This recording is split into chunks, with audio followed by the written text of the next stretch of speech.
Well, good afternoon, I guess, right now. Welcome to the October 31st meeting of the Authority. And would you all please stand and salute the flag? I pledge allegiance To the flag of the United States of America, and to the republic for which it stands, one nation, under God, indivisible, with liberty and justice for all. Thank you.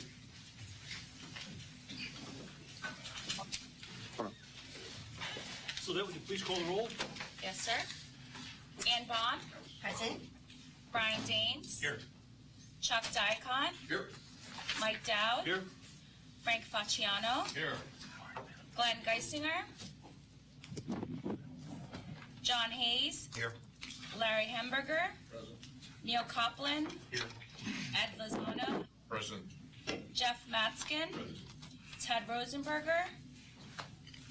You're on the phone. Hi, Ted. Mike Hi. Schwer. Here. Matt Turk. Here. And Chris Worley.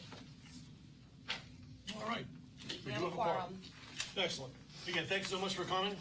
We have two folks who have asked for the opportunity to, make public comment.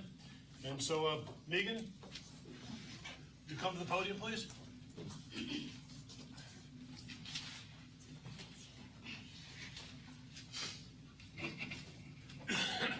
Good afternoon, everybody. For those of you who don't know me, I'm Megan Everett, the president of the Lehigh Valley General Aviation Association, and the other officers of the LVGAA and I wanted to take this opportunity after the last week's GAAC meeting to come to the board and the staff and the GAAC leadership and express our appreciation of the amazing progress that's been made over the last, 2 years, but, this year has been incredible. I know that we've come to you repeatedly with requests and questions and persistent and frustrated and everything else. And this last meeting, excuse me, I have a little asthma, so. We have been asked to be patient because these things take time in the system, with Northampton County involved, Forks Township involved, the state involved, the FAA involved, and because GAA seemed to have been on the back burner for a long time with the legal settlement issues, people had reached sort of a fever pitch of frustration. The last GAAC meeting, Colin came in with this amazing status report of everything that's been done, what they're working on for GAA, for ABE, for Braden, for Queen City. Everything that we've asked for was present. And he reported on the progress, where we're going, how the capital improvements in Braden will be, completed by the end of November, which is, long awaited, but incredible. Thank you very much. That's huge, so the new FBO can come in. We've seen the presentations by Jeff Conklin, by Ted Rosenberger. They've come to that committee. We've had Darren Betters has come, Todd Kwan has come, Ryan Myers has come. Colin has been amazing in putting things together and getting all the information in one place, bringing our questions and concerns to the board, to the committee, and coming back with answers. And we really, really appreciate that there is very real evidence that you've gone out and you've sought the funding. You've made things happen. You've gotten the engineers on board. The plans are being drawn. There are people on the grounds working towards what the future for GA is going to be in the Lehigh Valley, and we're really impressed. We know there's a long way to go. We want to participate. We want to be part of the process. But thank you all for the dedication it's taken to turn that ship around. We know that there were huge fiscal responsibilities and real estate deals that you were dealing with at the same time. It would have been so easy to put everything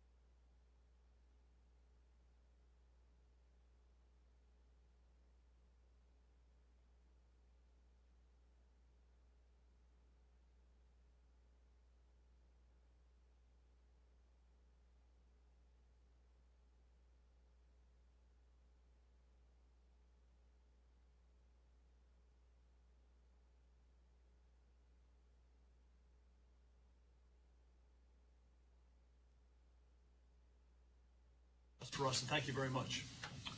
The other person is a member of the authority, Randy Euler.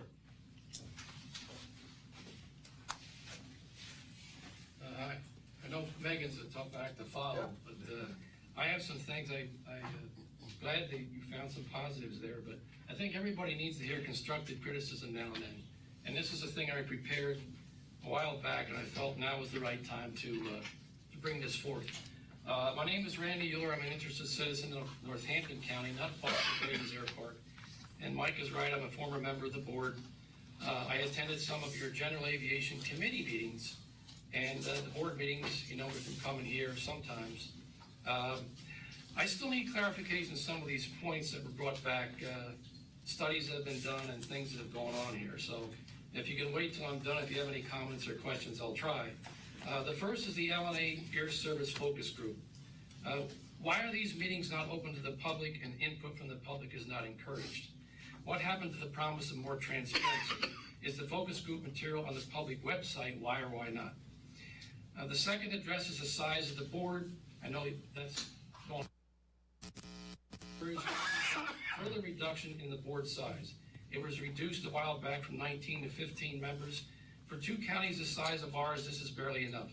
The real issue is the quality of the board members serving, not the quantity. Simply stated, there is too much politics involved in some of this, and to me, that's unacceptable. This board should be chosen based solely on qualifications and ability to serve and nothing else. That is the form of government we have, which we can change. The third concerns partnering with both these colleges. Lafayette College was brought up in Northampton Community College. This may help Braden and the Airport Authority. Currently, student interest and funding may be contributing factors in that communication stalemate and what's going on. One concern was how many graduates could find work in the aviation field in this Lehigh Valley area. Is there a plan to help them address this? Landing a large fixed base operator like Butler Aviation is one, there's a lot of the others. The ones that serve like Newark, Philly, to the area may help both Braden and LVIA grow general aviation. Schools like Liberty University is recruiting up in this area as far as their aviation programs. We see a need for that going forward. There was something put out on LinkedIn that I have here, and the Johnstown Cambria County Airport in Johnstown, PA, that says Airport Authority eyeing high school aviation class. They want to get pilot and ground school into the high schools out there. And this unique thing is nothing new to some other states that have tried it with success, Florida being one. I'm familiar with that one. This is something that is like an incubator that they want to put forth and try. It has worked. And I was just wondering what the Airport Authority, what your plan is as far as getting aviation out there to younger people and into the schools, not just to the college level, but below that and below that. So that was an interest of mine and a concern. The fourth is regarding the Braden grant from Northampton County and where it will be used. This was casino money, if I remember right, $250,000 in terms of the county executive. And the public really has had no knowledge of this. This is just between the authority and the liaison and whatever, the executive. To me, this is taxpayer money, and it's an indirect subsidy, or it is an outright subsidy. One of the major concerns of past county executives, including people like John Stofa and others, was that the airport should not be given aid from either county, especially on an ongoing continuing basis and without public benefit. No subsidies on a continuing basis. Finally, the fifth is the Braden Terminal. When will this be started? What is the plan? Is there a business plan going forward? Is this an addition to the 2A plan on the table now? And finally, I mentioned the Air Service Task Force before. Is this a focus group I spoke of earlier? Air Service at this airport, LVIA, should take priority over everything, even over air freight, because the big revenues that are found here most often, and that's where the money is. Using the public to help is only a win-win for all concerned. To wrap this up, to me, I think it's sad that we live in a day and age, folks, where many people are losing faith in this government. They're losing faith in the political process, and we're losing faith in each other. We want to put our best foot out there, our best out there to ensure a positive future and outcome for everyone. And that means all inclusive, all in. That's all I have, and as always with me, God bless America. Thank you, Ray. Would you give us a copy of that? Yes. So we can respond to I some have 2 questions? pages that come off of LinkedIn, you're welcome to copy. No, I meant your comments. Oh, you can, yeah, you can have a copy of this. Sure. But you should have a copy of this as well. Want that? Absolutely, appreciate it. Thank you. Okay, thank you. Mr. Chairman, do you usually respond to public comment, or? I think we will respond, but probably not in this forum necessarily, Okay. unless you would care to make a comment with regard to the Air Service Group, or? Well, just that the Air Services Focus Group is open to anybody, the more the merrier, and we're trying to expand that relationship with the business community, pull together data, and increase our air service. So what is being asked of us is the focus of the group, and we're working hard to get new service. Let me say, I've been talking to Tom about the idea of trying to identify our regular aviation customers who are big users. There are a number of folks who are, fly out of here on a regular basis, and I thought it'd be appropriate for us to get together with them and hear what they had to say as individuals, not as corporate entities. And those are largely the members of the Air Service Focus Group. Many are, but many are not. True. Many are not. All right. The minutes of the September 26th meeting were distributed to you electronically. Can I have a motion to accept them? So moved. Do you have a second to that? Second. Any discussion, questions, any additions? Then call the question. All those in favor of accepting the minutes as distributed, please say yes. Yes. Any opposed? Yes. I think that was a yes in favor, not a yes opposed. But thank you, Ted. Yes. Oh, I'm sorry. Tom reminded me now for the second time that we do have an award to present and recognition to make, and so Tom, would you recognize our Employee of the Month? Thank you, Mr. Chair.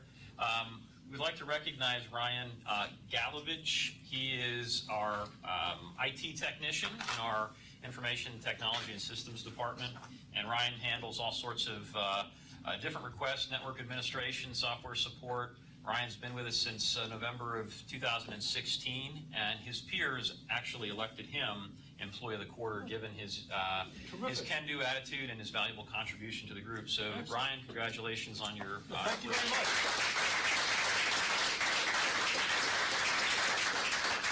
Thank you very much. Thanks. Mr. Lozano, you're on deck. Okay, great. Thank you very much, Mr. Chair, and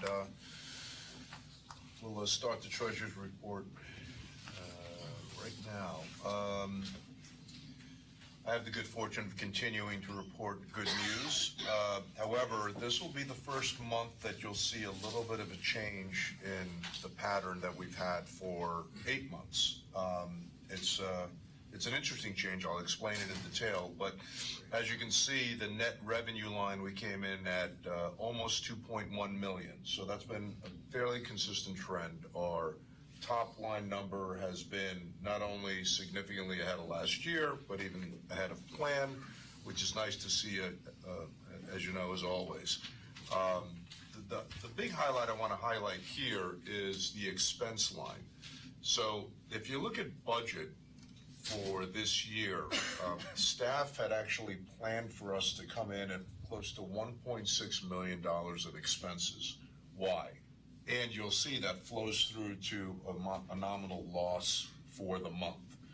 The reason being is historically, October, November have been high expense months. It's generally the case in most businesses. Beginning of the year, you set out your plans, you contract out work, CapEx takes place, and then towards the end of the year, the bills roll in, okay? And then you start getting pretty heavy, usually around the third quarter, because obviously service providers, et cetera, want to make sure that they get paid before the end of the year. Of course, there's accruals, et cetera, that take place towards the end of the year from an accounting standpoint, but just in general, and I'm just generalizing here, a lot of the capital expenditures that we've put forth this year were factored for basically payment in October, November. Now, the big news and the good news is that while we were projecting 1.6 million in expenses, staff and the organization managed to get that number down to 1.3 million.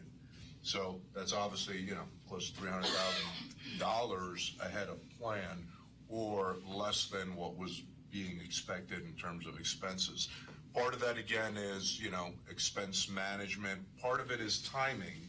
But what I did want to highlight is that, we were planning for a loss driven by a very high expense number this past month. And in fact, we came in much lower than that expense number, which flows through to an actual net income of $440,000. So we were projecting to be break even, slight loss, came in for the month at $440,000. So obviously that is good performance. I don't think it'll repeat itself next month, because next month, for perspective, we are again planning for a loss, because again, historically, we're planning for those huge expenditures, both CapEx and timing expenses to come in. So, Eddie, good. if I may? Yeah. I just wanted to chime in. Happy Halloween, everyone. A couple things I wanted to point out. Eddie's pointing out this number right here, because I don't know if everybody's following that number here, that $1.6 million number here, and it came in actuals. That number is really about $280,000 difference. About 120 of that is benefits. So when we did our budget, if you remember, it kind of ties into our budget. We did our budget last year. We assumed a surplus because we were self-funded. That's really important to keep in mind. We get a surplus because we fund the maximum on our self-funding, and then we get a rebate in the following year. So last year we assumed $100,000. We ended up getting $400,000, and one of those returns comes in September. So you have a big number. So that was about 120 of that number represented benefits, just because we had a bigger surplus last year than we put into the budget because we were conservative at that point. So that represents a big part of it. Now, the interesting thing is salaries are pretty much right where they are. Even though we've delayed some of these hirings, the real savings is in the benefits, and we're saving it there. The other parts are timing of our professional services and our contract services. A lot of those, they're not really CapEx, but there are kind of operating expenses associated with that. Those expenses were less than expected. Now, as Eddie indicated, our expenses for the rest of the year are higher. We're running, he's going to show it later, we're running 1.5 million budget year to date. We're estimating year end to be about 500,000. So that means we're anticipating about a $1 million loss for the last quarter. So a big portion comes in October. That's about 300,000, and that's basically because of the benefits that we pay on our pension. That's a big payment that goes out in October. And then we have a really huge number in December this year because we've had so much contract services that we deferred those. We kind of pushed them back because we think they're there, so it kind of anticipate some of that timing. We have a huge number kind of coming in later in the year. It may or may not come in, but that'll be reflected. I just wanted to jump in there because that's a really important thing. Thank you. Thanks. So we talked about that in our call yesterday in terms of getting a little bit of detail around what specifically comprised that shortage in terms of expenses. Thanks for clarifying that.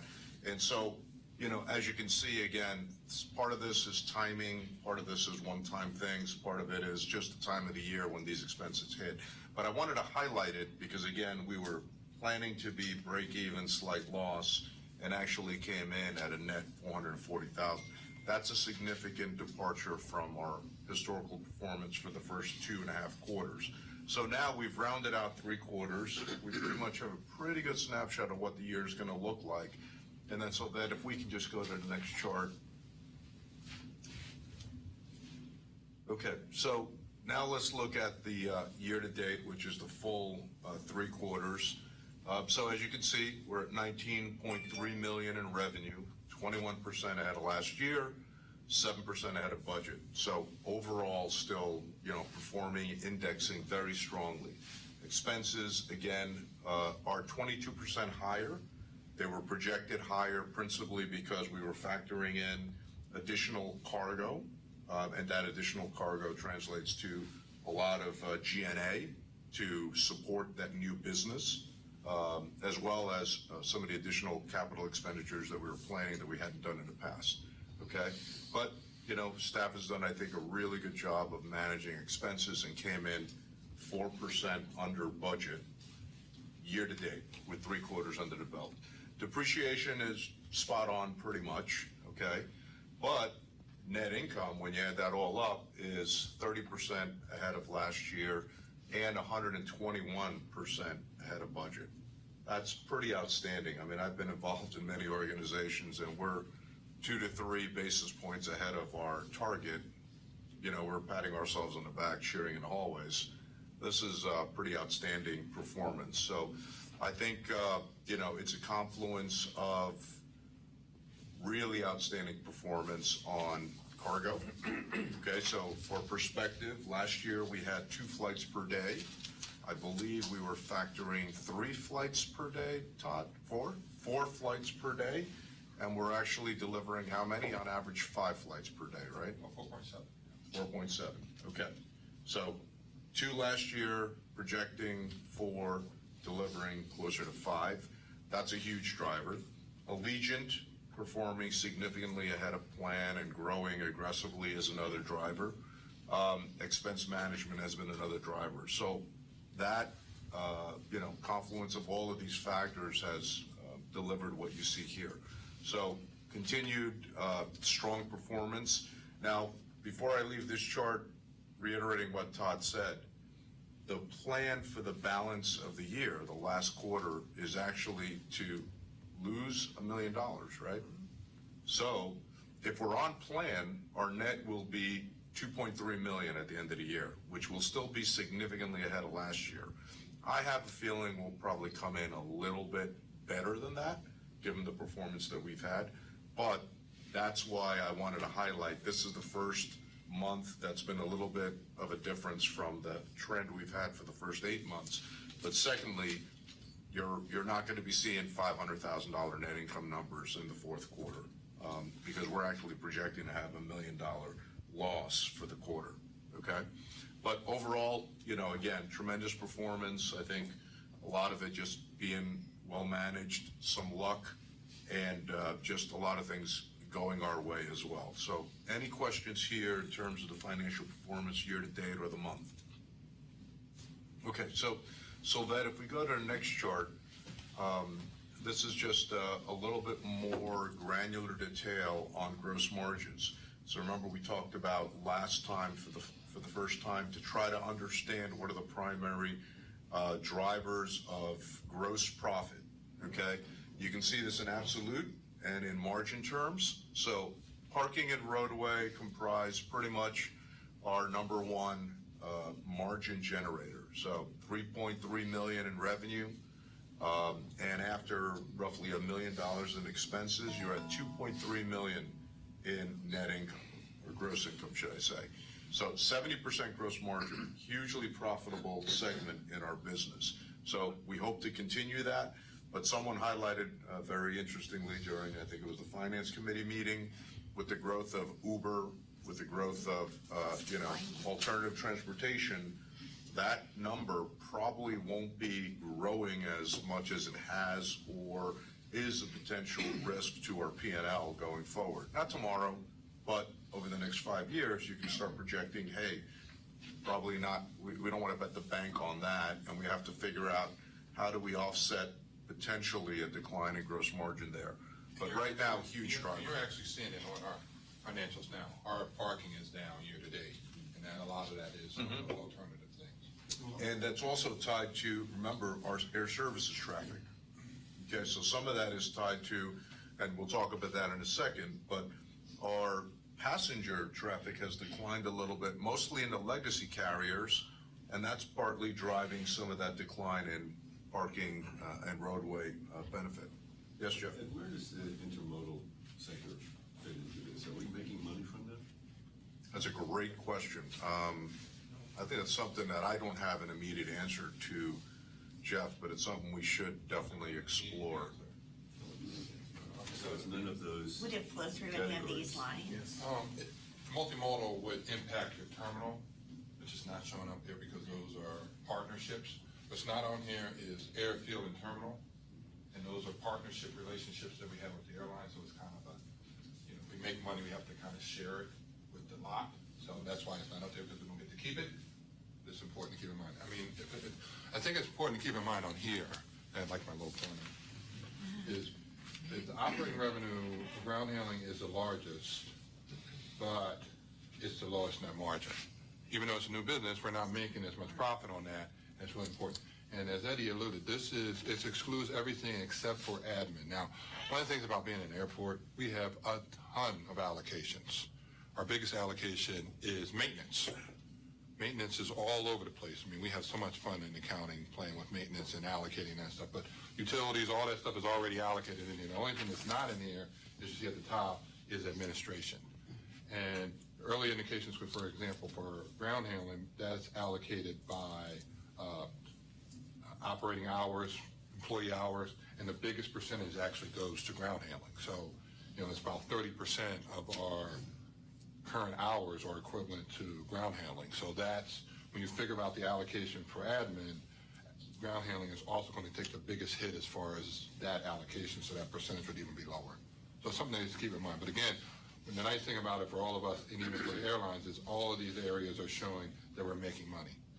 And that's a great thing, because these conversations are the same one that the airlines come in and say, if you're not making money, then somehow we're paying for this, and they're not. So that's good for us to keep in mind. Did you have a question? Is there revenue from Uber, the agreement? Revenue from Uber, it would show up in the parking.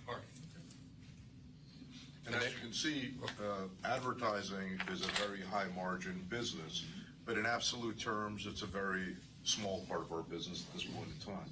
But if you're thinking out of that long-term strategically, you say, hey, well, high margin, low cost, maybe there's more opportunity. How do we develop that business and grow it as part of our 5 to 10 year strategic plan? So we talked about this the first half of this year, saying, let's start diving deeper into the numbers, into the different operating segments, and find out where is our big dollars coming from, or where are our big dollars coming from? Where are the gross margins coming from? Which are the segments that are higher expense, et cetera, higher capital expenditures? So we're starting to peel back that onion a little bit, get some insight, okay? One of the things for the future that I'd like to do is start allocating as well, and this is gonna be a bigger project, as Todd alluded to, a big number here, which is our kind of our admin, general administration, which is not factored in some cases. So if you do the math, I think, what's that number, about 3 million or so, right? It's over 3 million. 3 million is still not captured in this quote-unquote P&L, right, our operations performance. So we can't do it today, but we can start in the future allocating what we estimate each of these operating segments comprises. And then we'll even get a better handle on, hey, you know what? This is still a gold mine, and we really got to mine this one. Or this is an area where expenses are pretty high, and we got to figure out how do we cut these expenses. Yeah, Ryan. Can you clarify a little bit? Non-aviation leased area? Non-aviation leased area is anything outside pretty much the perimeter fences of the airport. So, for example, it could be a piece of real estate that we own across the street that People's Bank leases from us. And that is, a lease agreement that we have, and it's revenue that comes in and gross margin from tenant, landlord relationship. So that's And one East example. Allen Township, which is farmed, would be part of that too. Okay, any other questions? And I wanted to add one thing. I know we're, Yeah, sure. go back on that one. We do allocate it. I know Eddie said it's a lot of work. We do allocate all of our admin. The reason we don't show it here is because this is kind of the format that we like to show to the airlines. But if you look in our budget and actually in our rates and charges, admin is allocated in there. So we do allocate it, it's just not shown right here. I just wanted to point that out. Well, and this helps us get a sense of our profitability and where our Correct. opportunities are. Correct. Or risks. Todd, do we have year-over-year comparisons of these, the type of net margins from Yes, one we year do. over year? Yeah, we do have them. So I mean, So it'd be nice to know how the different areas are trending. what I'll do is I'll include that in next month. Okay, thank Yeah, you. that'd be Year to great. date for next month. Okay. That would be, yeah, Mike. Todd, how much are we talking about when you say allocation of administration, like through 9 months? What's the gross number we're talking I about? think we just said it was about $3 million, a big number. Yeah. Sorry to say. Thanks. Okay. I think Tom will cover some of this in the executive director's report, but what I did want to highlight is, so for September, unfortunately, we're down 9.6% on overall passenger traffic versus previous year. Why? Predominantly due to weather-related events in the southeast, namely hurricanes, et cetera, that affected our passenger travel, right? So that's the majority of it, but there are other factors that came into play there as well. So as you can see, it's a little bit of an anomaly, but the overall year has been down. So what I asked Todd to do was, and we've talked about how Allegiant has actually been up and legacy carriers have been down. So I said, well, what are those figures? How bad is, how much down are legacy carriers and how much up are Allegiant? So that line item on the bottom that you see there, Allegiant year-to-date, that's a year-to-date figure as of the end of September, is up 14.3% versus the previous year. And then you can see the previous year's performance. So, if you go down to 2013, Allegiant was delivering 122,000 passengers year-to-date. Now they're delivering 184,000. Really strong performance on Allegiant's part. Great news. As you can see, the legacy carriers, if you go back in time, we're kind of flat, static, but have been declining. So still, as you can see, the legacy carriers are the larger part of the pie. They're down almost 12% year to date. They were up 4% last year. So definitely a shift in our airport profile from legacy major carriers to discount carrier. Growth coming from one particular carrier, Allegiant, declines coming from the majority of the legacy carriers. And again, the summary being, legacy carriers still are a pretty big part of the pie. So, to the gentleman's point about, how do we attract air traffic, that's something that, the focus group is working on, and that's something that we're always, obviously, as an airport, regional airport hub, we need to figure out. So I know staff is always looking at new carriers, new opportunities, et cetera. But again, just wanted to give you a little bit more detail on how our performance is. And we hope that October doesn't continue that shortfall in September. But again, it was predominantly weather-driven, force majeure, out of our control. But nonetheless, just wanted to give you some detail. Any questions on passenger traffic? Just a quick follow to that. We talked about this in finance. Our landing fees, and I'm going to get the number wrong, I think it's $4.67 per 100 pounds. Yeah. And we need to get that somewhere in the $4 range to be competitive with Philly and Newark. So the cost controls and the expense controls that you were talking about earlier are a key component to that. Correct. If we don't get that number down, it's going to be that much more difficult to pick up any legacy carrier traffic. And what was interesting is we should chart that so for everyone's benefit, right? That number has steadily been creeping up for a handful of years over the recent past, but over the last year, it's now starting to come in a little bit. And like you said, our goal will be to get that number down to that $4 level, which will make us more competitive with other regional airports and give us a real shot at attracting some of this traffic. Because right now, it's still kind of a little bit out of our reach, realistically short-term, in the sense of... I just want to point out that I have that slide for when we did the budget discussion. So. Oh, okay, awesome, yeah. Okay, but that's something that, again, now we have a tangible number that says, hey, you know what, it's $4 that we need to hit, and where are we on that trajectory? And the good news is, we're now starting to trend in the right direction, but we still got a ways to go. And, excuse me, does cargo not have an influence on that? Yes, it does. Huge right. influence. That's a huge influence. Yeah, and I'll talk about that a little bit. Okay, nothing significant to, and Todd, just, if you want to add something here, just updated cash flow. We've streamlined the chart, so it's a little bit easier, but, our beginning cash, October was 11.3 million, with some capital expenditures in there. Our ending cash is projected to be 10.3. Line 21 is the required bond cash reserve of 3.4. Restricted AIP use, can't touch that money, almost 2. The Braden project that, we were allocated $250,000 by the county. We're already starting to use some of that, et cetera. But again, it's restricted for Braden, so can't access that as well. leaves you the 5.3 million at the end of the month, okay? I just want to point out two things. This one, we did process that 50,000 extra toward the pension, so we did pay 50,000. We already did that for October, even though it's not showing up. And this number here, you know, we're talking about how well airfield and terminal are going. This is the number we're anticipating having to pay back, 600,000. So that's reflected right there at this point. Which paying back is a good thing. It's a good thing, yes, but it's painful.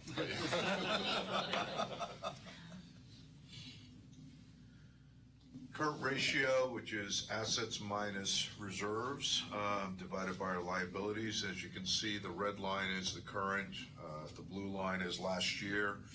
And, you know, last year, mid-year is when we made a significant improvement in terms of our kind of capital structure, so to speak. And then we kind of peaked, and then we started stabilizing, which was good. And the red line, as you can see, is pretty stable. So we're in a good financial position, no, you know, dire straits or anything to be overly concerned about. But, you know, on an ongoing basis, we'll keep tracking this to make sure that that ratio stays pretty consistent and strong. So in summary, revenues continue to grow nicely, driven by incremental cargo, Allegiant, offset by a little bit of a decline in the legacy carriers. Expense management has been extraordinary, leading to, should I say, you know, strong net income performance over the first 3 quarters and expected for the balance of the year. So that's the report, Mr. Chair, and if there's any other questions, happy to answer them. Okay, thank you very much. Todd, thank you. We have a motion to accept the financial report as distributed. I'll make the motion. Motion and second. All those in favor, please say aye. Aye. Any opposed? Aye. Thank you very much. I think, again, we say this regularly, but we have a much better handle on our numbers than we've ever had before, so I appreciate that. Economic development, is Chris on the line? He is traveling, so All right. Darren will. Okay, so Darren, will you update us on economic development? Sure, thanks, sir. So we did have an ED meeting this month. No action items on the meeting other than approval of minutes, but a lot of updates. Talked a little bit about our marketing plan for the remainder of the year, what we're planning on marketing for next year. One update I think probably most folks know now, Ashley, who was our marketing manager, has left the authority, moved on to a new opportunity. So we're in the market right now for a new manager of marketing and advertising sales. So we do have a marketing coordinator that we brought on a few months back who's picking up a lot of the slack, and I'm picking up some of the pieces myself until we bring somebody on. But so right now, somewhat status quo in the marketing, kind of keeping it pretty much what we've done in the past, you know, pretty heavily fourth quarter and first quarter. That's to kind of hit those 6 months out from the summer travel season when people are making the reservations. So we kind of bulk up our marketing in those quarters every year. And so we're just doing that now.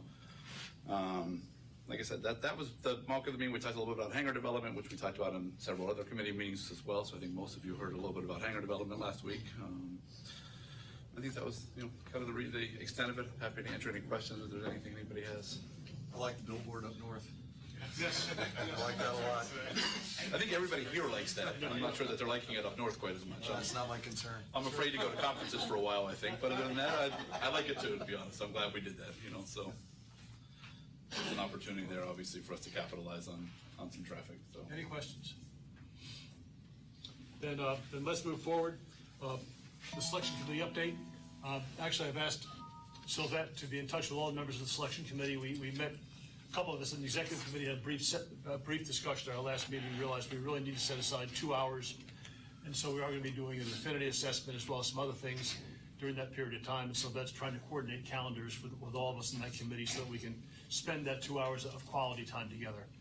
In the interim, I think now we've received 18 resumes. I know that Ed's looked at them and Larry's looked at them. As I've looked at them, I think out of those 18, there are probably 3 other than resumes submitted by people who are closer to us than that are probably worthy of a look. And so I think as we move forward, we'll continue to do that.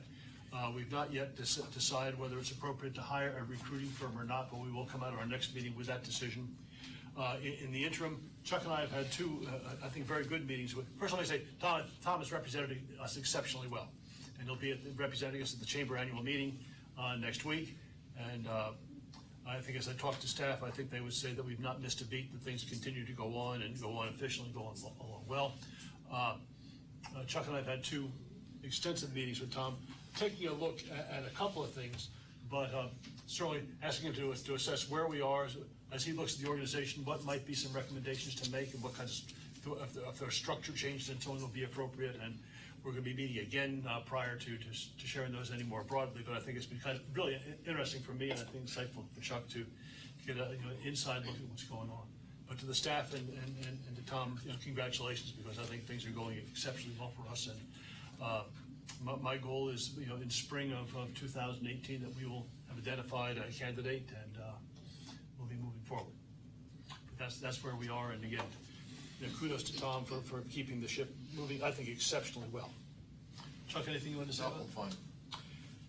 Then, if there are no questions, let's move on to finance and capital planning. As usual, Ann's got a long tick list of things, and Really exciting things. No blacktop this time. no blacktop.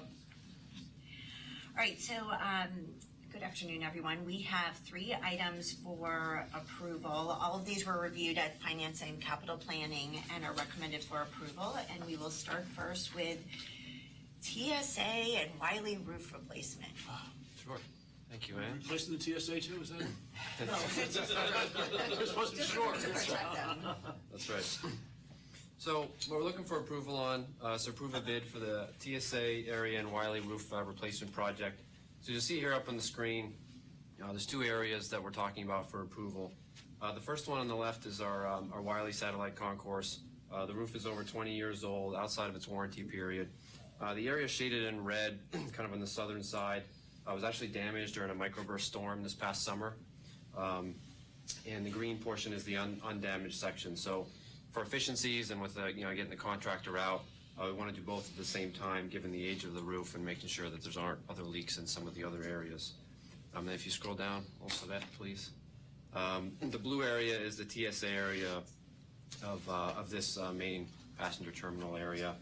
Again, they have their TSA offices and some other storage underneath. But that used to be the former observation deck that was closed post 9/11. So there's a bit more intricacies in what we have to remove from kind of a concrete decking before we can get to the vapor barrier underneath. But it's really important to go through all of that so that we get the water tightness that we need as part of the project. So we did actually receive 4 bids for the project, which is really good.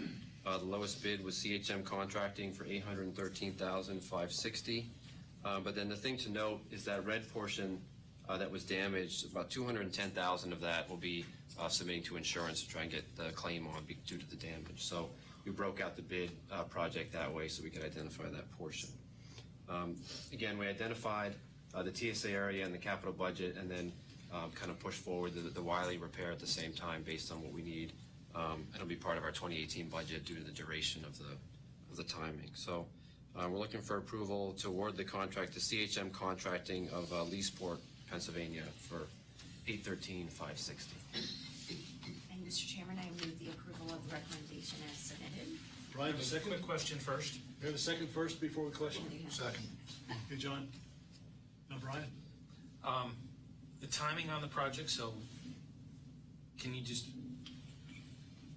completion date Sure. estimate? So I believe the contract duration is 120 calendar days, but due to this time of the year. But after the approval, once we get the contracts moving in November, we're going to have them start on the damaged portion first of the Wiley roof, get that done as quickly as possible before winter, and see how far we can go, weather dependent. So if we can get a majority of it done this year, great. If not, it'll be the beginning of next year to finish both pieces. So the plan is to have enough done so that the winter won't cause any more damage? Correct. Yeah, we have a temporary repair on that section of the roof now, but it's only probably going to last so long if we get a harsh winter or other severe storms. So. Good question. Any other questions? We have a motion and a second, so all those in favor, please say yes. Yes. Any opposed? Thank you. Approval of the bid for ARFF and Hangar 9. And Yes, so now boilers, also very exciting. And we have some pictures that help us see the need for replacing the boilers. Correct. So Ryan? Yep, thank you, Ann. Yeah, necessary, but, as exciting as it can be. So, these boilers right here are from our ARF station. They're over 15 years old, around 2002. We've been having some maintenance issues and items in terms of pumps leaking and functionality, so we're looking to replace that, which we had identified in our capital budget for 2017. Then if you don't mind scrolling down, the next one are a little bit more vintage, 1985, Hangar 9.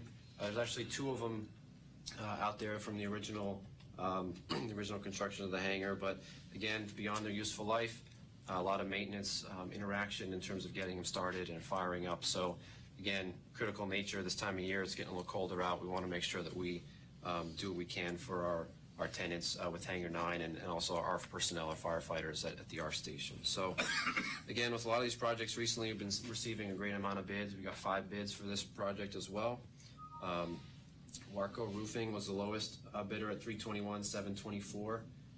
Even though they have roofing in their name, they are a full-service general engineer that does a lot of different aspects of commercial industrial construction. So again, we're just looking to get this project going to service the facilities and looking for approval to award the ARF and Hangar 9 boiler replacements to the Warco Roofing Company of Reading in the amount of $321,724.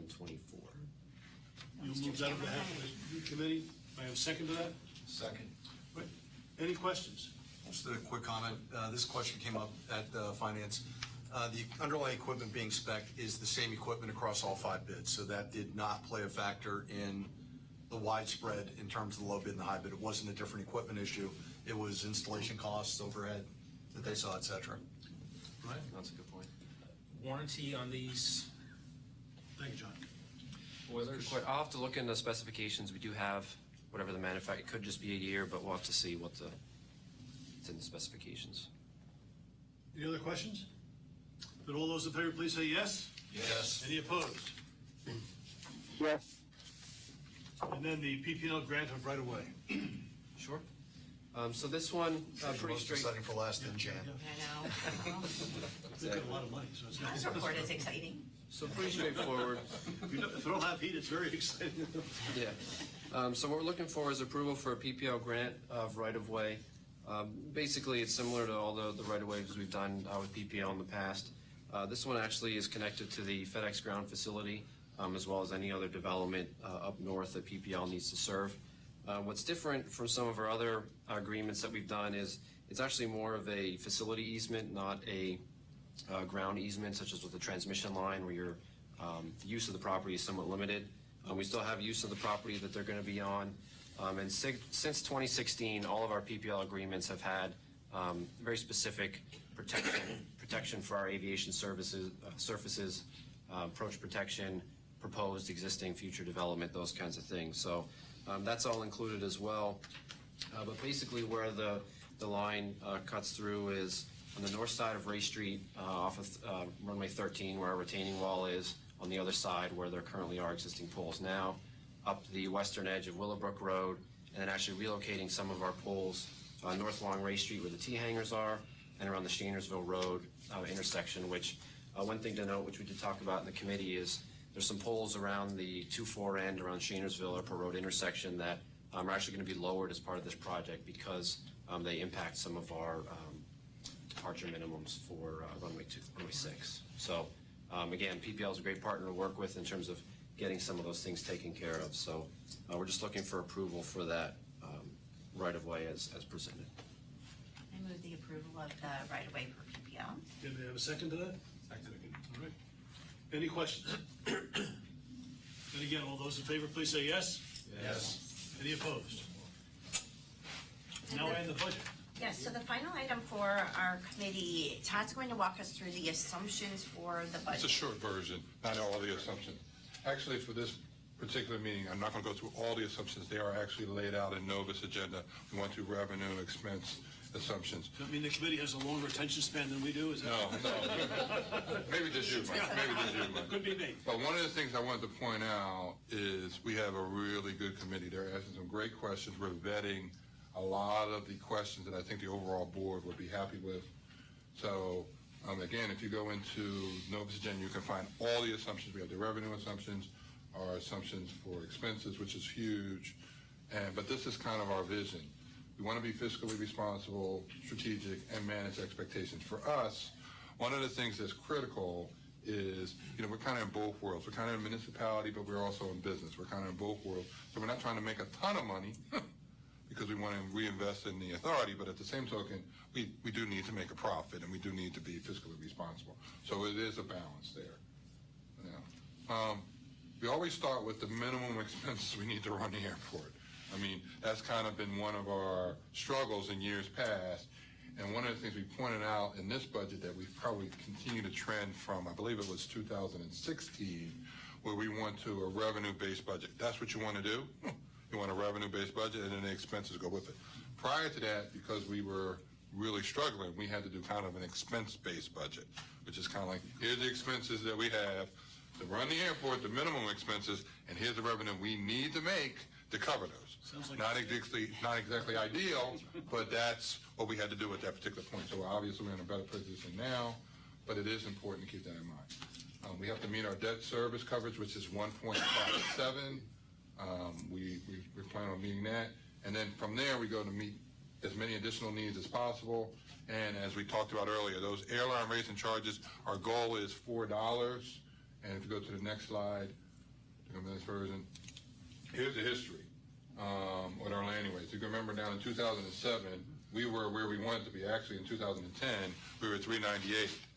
But one of the things, if you think about the math of a landing weight, that is rates per 1,000 pounds. So if you get more landings, obviously, it makes the rate go down. And then obviously you're trying to manage expenses as well. But for us, what you see what happened is we were at 3.67.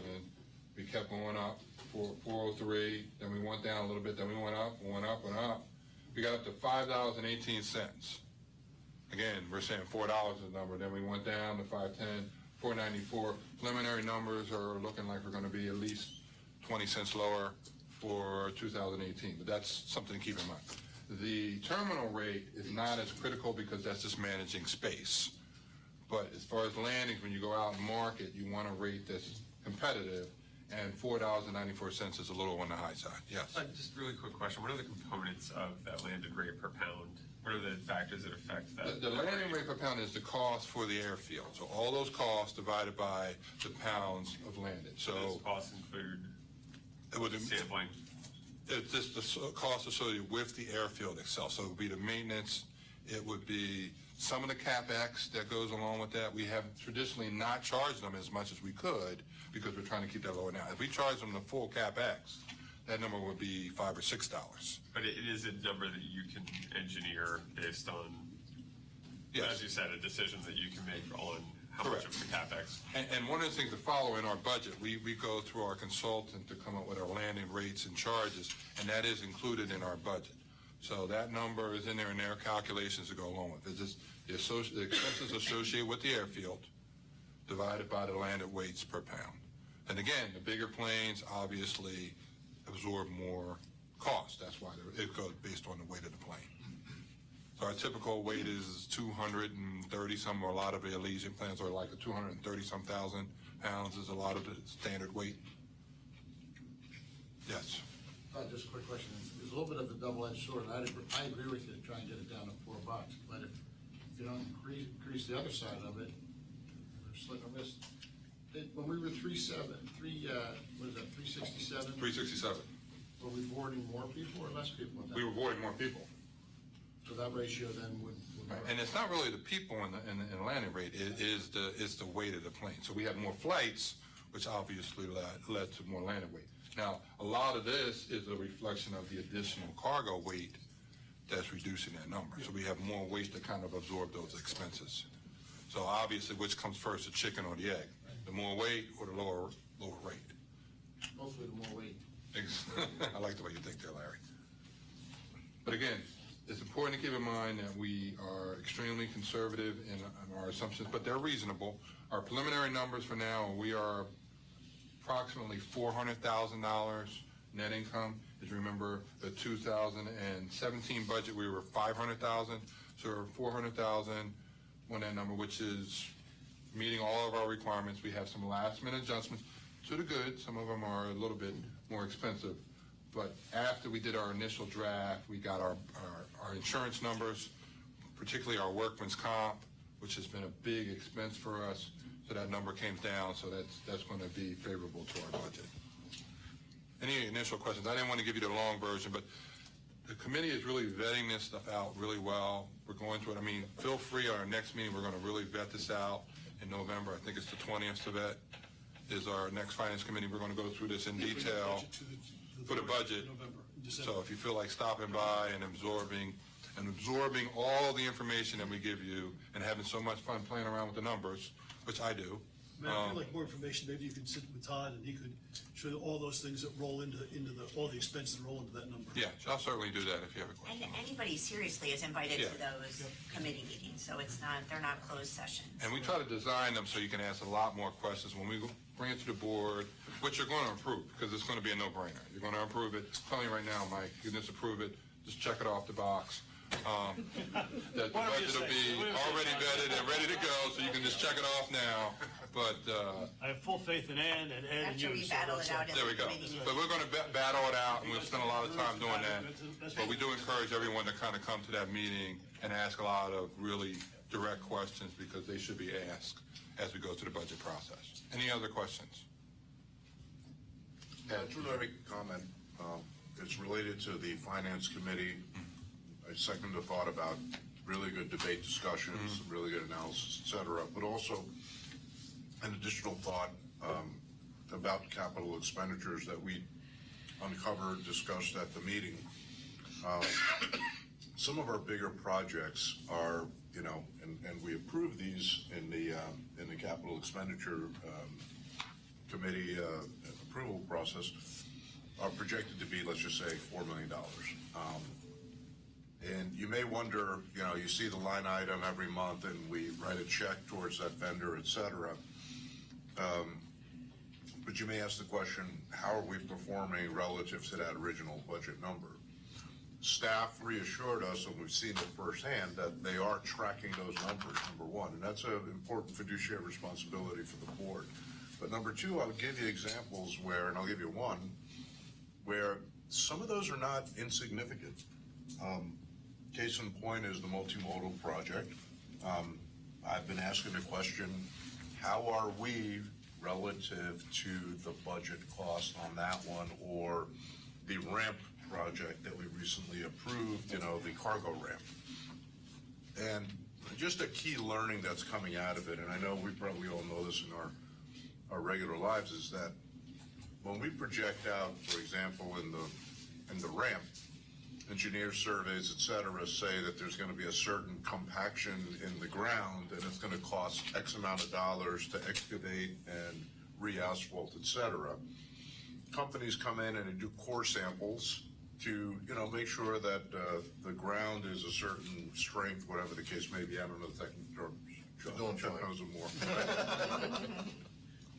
But nonetheless, what happens is once they open it up, they uncover that, the compaction isn't at the level that the studies said, the boarding said, et cetera. So they're going to have to take some extra steps to remediate that, bring in additional stone, bring in additional compaction equipment, et cetera. All of a sudden, that doesn't add $50 to the budget. It adds sometimes hundreds of thousands of dollars.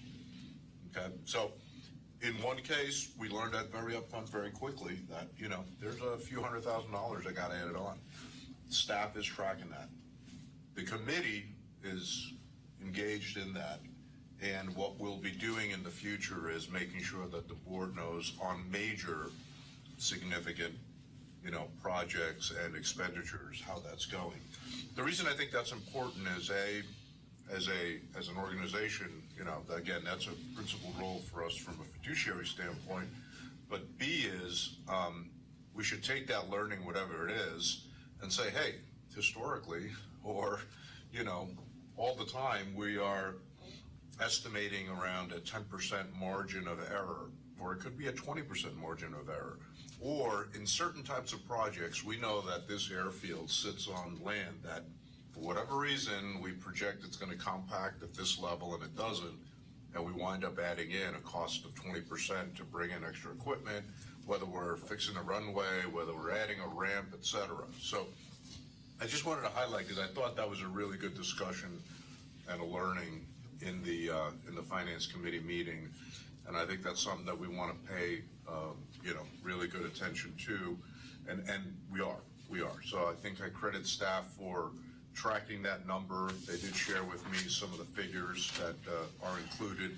And I think what that's going to do is also, and the reason I raise it now is it'll help us forecast a little better for next year as well. So when we're thinking about some of these major capital expenditures, we now have that learning going in, saying, well, maybe we should budget a 10% margin of error on that runway rehabilitation, which we probably are going to be doing. So anyway, just wanted to commend the group and staff for getting into that level of detail, and I want to encourage us to continue to get into that level of detail. And I just want to point out, Ryan's going to speak a little bit about the capital portion of the budget. And the other thing I want to reiterate is, if you're going to attend one Finance Committee meeting, the next one will probably be the one to attend, because that's the budget where we really go into detail. And if you really want to understand stuff, that will be the meeting to really go to. Thank you. Thank you, guys. All right, so I'll be quick here. This is the presentation that we went through at the Finance and Capital Planning Committee. And again, there were some really good discussions, but I would kind of go through some of the highlights in terms of the process, some of the recap, and then where we're going for next year. So you might have seen this before or remember seeing it. We were talking mid last year about updating our capital program and how we go through certain projects. So it's just important to keep in mind the larger scale pieces, all of the different avenues that go into play, from the planning and programming of how are we doing it, getting the necessary approvals, the different design levels, getting engineers' estimates, and then keeping them going throughout the design, putting together plans and specs and so forth. The construction, again, which we're going through with a lot of projects now. And then, again, the construction management inspection, as Eddie mentioned, following through with the pay applications, certified payrolls, everything that we need to track logistically as part of the projects. And then the big piece is the operations and maintenance, and making sure that we're not spending more money where we don't have to, and then our piece as well. Again, for equipment initiatives, it's a little bit of the same, but again, the useful life, repeat maintenance, those types of things that we cover. Again, what we did last year, we're doing again this year, is categorizing and prioritizing the projects based on where they are. Again, we do have a lot of, kind of to Todd's point of managing expectations, we have a lot of capital needs that we need to catch up on. It's a matter of which ones do we hit first and how we really prioritize and allocate. Ensuring safety is number one. Continuing service and affecting revenue are obviously high priorities because of how they affect the entire system. Regulatory and mandated requirements are that we don't have a choice because someone else is telling us to do them, our projects that we do. And then based on some of our discussions as well as finance and capital, we've added a 10% contingency. Again, we're going to add this year just for some of those emergency critical projects that pop up we didn't know about. The one thing just that changed from last year, we did have the categories, but we added a business critical strategic item in there to help bridge that with our strategic plan and some of the objectives that we're looking to go through. So just to recap, we did actually do quite a bit this year, but some of the big pieces, total cost to date is about $7.5 million. 3.3 is a mix between state and FAA grants. About 4.1 is our share. I think the budget was around $5 million, plus or minus, with 2017 capital. So you see some of the bigger projects listed there. Obviously the multimodal, a lot of you were at for the ribbon cutting, our new ARF vehicle that our fire department likes very much. Cargo access road for moving some of the cargo equipment and deliverables. And again, some of the other miscellaneous equipment, HVAC upgrades and those kinds of things. Again, some of the ongoing projects that, the end of the year isn't here yet, so we still have some time to get moving forward. The Braden improvements we talked about. We actually have a kickoff meeting with the contractor this Friday to go over the building demolition and some of the other improvements that we've been talking about to then pave way for the new terminal building and some other things that are going to be going in. Long-term parking lot rehabilitation. Little picture on the left of the potholes that that were out there, but that was the area that was used as part of the temporary rental car lot during the multimodal. You probably noticed it's vacant right now because they're looking to start later this week. And hopefully the goal is to, if weather cooperates, is to finish before Thanksgiving, get that lot back open again for our passengers in long term, getting them closer to the terminal, which would be fantastic. The parking and vestibule tunnel, the parking tunnel repairs is actually going to be kicking off this week as well on the lower level with the tunnel going to and from our parking lot, as well as the upper vestibules going to the check-in counters as well, making some of those necessary repairs. Those were items that came to our board, I believe last month or the month before. Runway 624 we talked about. It's going to be an ongoing project that we're starting to get the survey in. And then we've talked about hangar development. Darren's probably shared this as well. This is kind of a rendering of our Hangar 11 bulk hangar that we're looking at doing. Beginning of November, I think 13th or 6th, we're having a 90% design review meeting, going over the drawings. And then in the beginning of spring, we're hoping to break ground on this, so more to come as we go. Planning to. That's right. That's the right word. So again, some of the major projects, some of these we've talked about before in terms of where we are. Some of them are multi-phases, but the big ones, I talked about the runways. Working on the Braden Terminal building because the state grant that we received for $325,000, we obviously want to take advantage of that. Replacing our departure escalators and elevators at the end of the tunnel, that's a big critical item. Aged infrastructure, redundancy, those things that we need to hit. Parking lot rehabilitation, continuing that going forward. One thing we did mention in the committees that's just important to remember is every year we're going to have some form of pavement project, whether it be a major reconstruction or just doing that routine maintenance to make sure we're not backlogged again going forward. So the picture here is actually of our T-hanger pavement over the T-hangers here at Allentown. Again, it's a project we need to get to based on those tenants, but it's not the easiest of projects either of where it is, but it's definitely something we need to take care of for our tenants. And again, with some of the other items, continuing Hangar 7 sprinkler system, and then some miscellaneous other repairs as well. Brian, sir, before you continue. Sure. Good time to Yes, ask the question.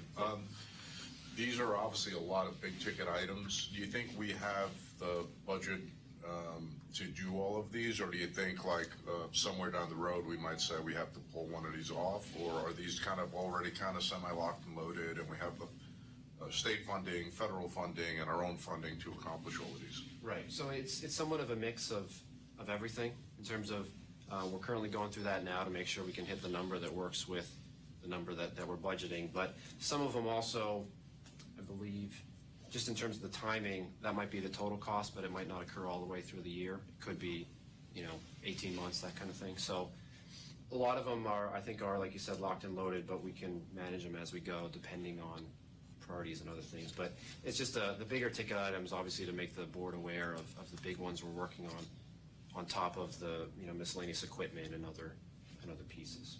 Good, thank you. Any other questions? All right, thank you. Thank you. In Ann's absence, I want to say thank you to Ann for really directing this committee. Let me say, I just want to make a comment before I ask Tom to make some comments. As I listen to the discussion around the table today, I look at the reports that we've received, I look at the planning process that's in place. I am so remarkably impressed by the quality of the members of this authority. I think over the past several years we've seen a significant turnover, and what I really see are people who are remarkably well qualified, who have come because we've begun looking to county executives and say we need people with expertise in finance, we need people with expertise in planning, we need people with expertise in economic development, we need people with expertise in construction. And as you look around this, and in aviation, look around this table, that's exactly what's here. And I want to thank you for the time you put in and for the quality you bring to the table, because without question, this is a remarkable authority. I also, as I see myself on TV, I'm amazed that people do listen to this. The transparency of this organization is also remarkable. There's not a nickel which is spent, which is not broadcast on television, assiduously available in every piece of documentation we share. I've been with Tom as we make presentations to the Northampton County Council, to the Northampton County Commissioners, and those presentations are detailed in finance in great detail.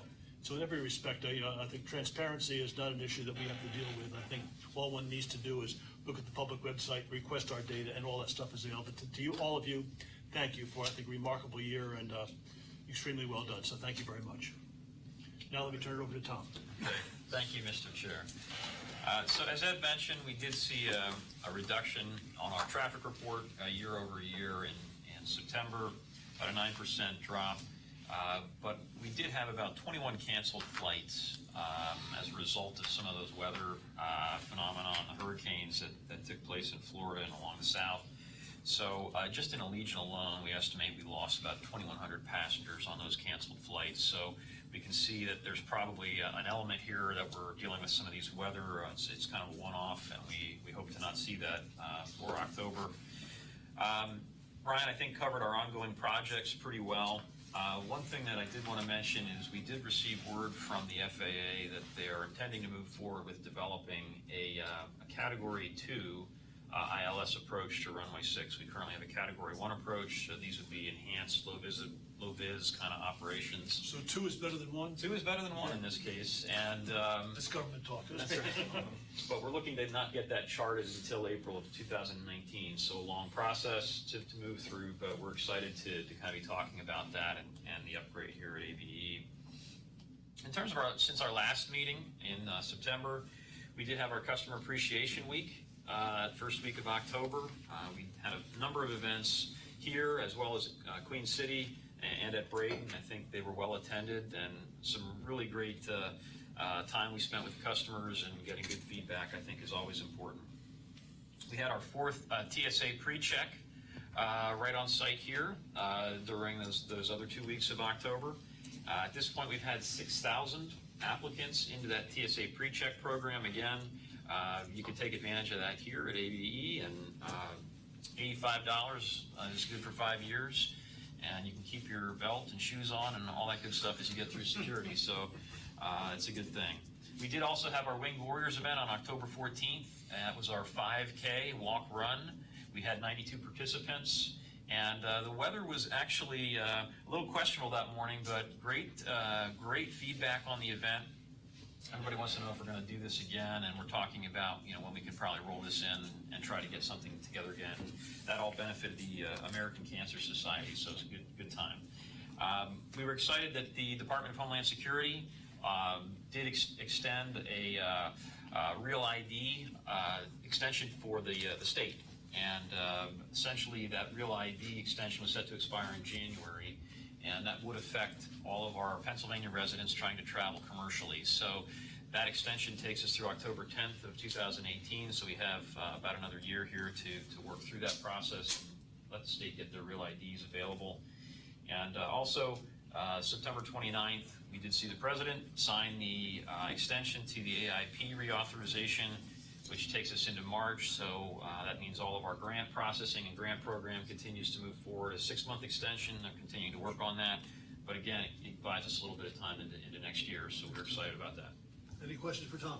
Hey, Tom, on the ILS, just curiosity as a Sure. pilot, the 2 versus 1, do we track, or does the FAA track missed approaches by commercial airlines? I mean, how many, 200 feet, right? Sure. 200 and a half is our Right current now. biz minimum. What's right? that get you down to then, the Cat 2? So with the special authorization Cat 2 we're going to have, Ryan, it gets us below the 200 and a half.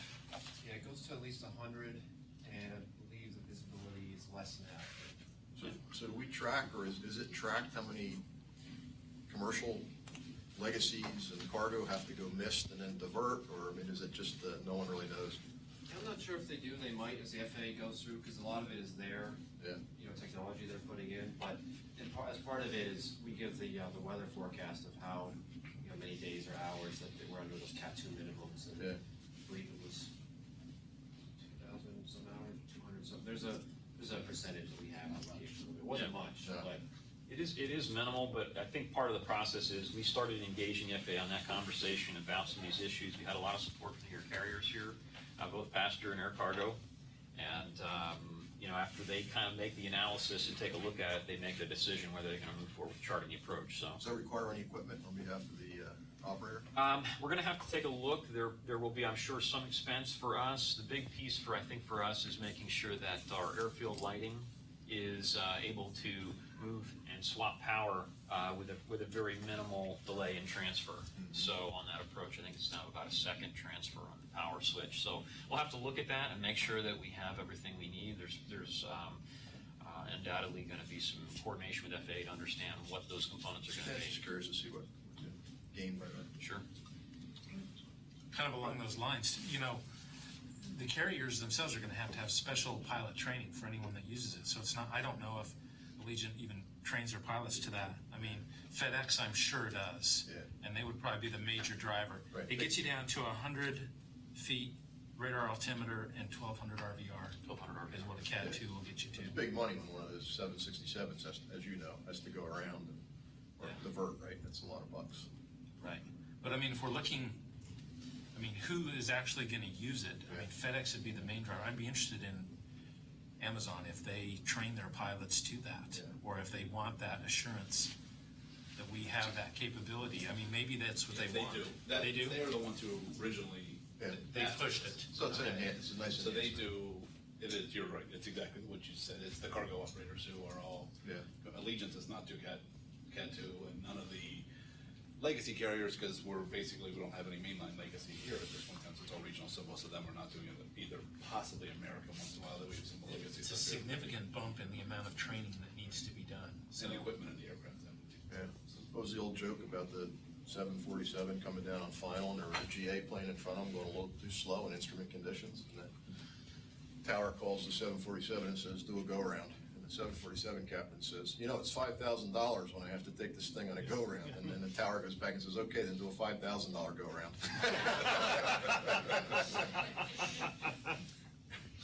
All right. Any other questions for Tom? Then, Your Honor.